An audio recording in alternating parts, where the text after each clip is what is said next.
Hi Emma, how are you? Hi, I'm well, thanks, Kelly. How are you? Yeah, good, thanks, good. I just wanted to ask a couple of questions about smart work. So, obviously, you manage the service in Edinburgh, but can you just talk a little bit about what smart works is for anybody that haven't heard of you by now? Yes. So for anyone that's not come across us before, we are a charity that works with unemployed women to help prepare them for job interviews. And we do that by providing high quality interview clothing and interview coaching as well. So it's just normally what we do is a 2 hour appointment, and that first hour is to get the right clothes, and the second hour is the interview coaching. And the second hour is to get the interview coaching. So the clothes we have are donated by retailers and individuals in Edinburgh, so they're really high quality, which is really important because it's all about giving women confidence ahead of job interview. And then the interview coaching is provided by volunteers who have a background in HR, senior management, careers, advice, those kinds of things. So so that's what we normally do. But obviously we can't do that stuff face to face just at the moment. So, how are you guys operating? Because you still are operating at the moment, aren't you? So. Yeah, absolutely. So we're still running a service, and we're still able to provide clothes and the interview coaching. So the clothing side, we're sending things by post at the moment. So I'm just having a chat on the phone with women who need our help with clothing, just to see what their preferences are, talk about their sizes, that kind of stuff. And then I pass that on to someone who packs up a lovely sort of care package for them. And we can do everything from kind of shoes, handbags, coats, all of that kind of stuff. But then also if you just want a smart shirt to wear on Zoom, then we can do that as well. So it can be the whole lot, or just one kind of simple thing to make you feel confident for the interview. And then we are still doing the interview coaching as well. And we're doing that either over the phone or by video, so Zoom or Skype, whatever people feel most comfortable with. And that's working really well. So I think the interview coaches are finding that they can kind of get just as much out of it for the client as they could face to face, really.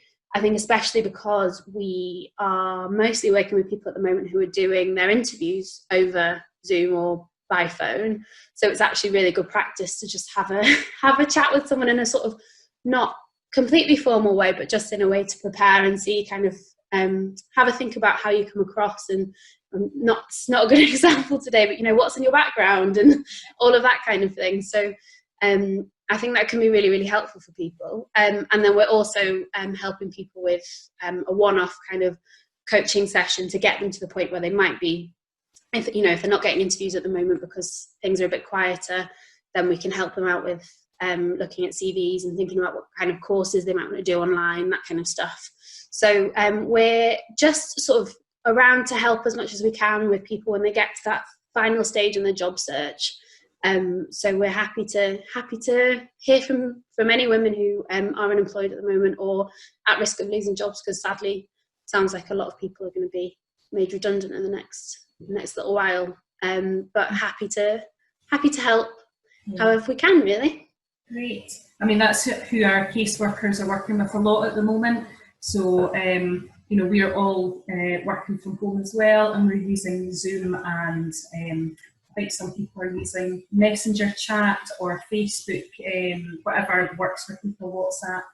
And we will have clients who are, looking to prepare for Zoom type interviews. So we've got some top tips that we put out, but also people can do that bit of practice with their caseworker. But what you were saying earlier, Emma, and I think that is so true, that if we've got clients that have been working with their caseworkers for a long time, it can be a bit easier to do an interview, and actually it might be create a different focus if they're doing that interview with one of you guys, one of your volunteers, just for a bit of extra practice, because like I say, it's a bit easier if you're doing an interview with somebody that you've built up a relationship with, to go, oh, fluff that, can we just start again? So that's really complementary to our service, and certainly the clothing bit as well. And it's great to hear that you're still offering things like shoes and bags, because again, we put out some top tips for interviews, and one of the things that I was saying was, don't just do the waist up. Yeah. You know, if you feel amazing wearing a good pair of shoes, or, you know, with a handbag down beside you, then, you know, it's all psychological, isn't it? It's how you feel, and so yeah, that's great if you can offer the full package. So brilliant. Yeah. Hopefully, do people need to be referred through? Like, would we refer to you guys? Is that how it would work?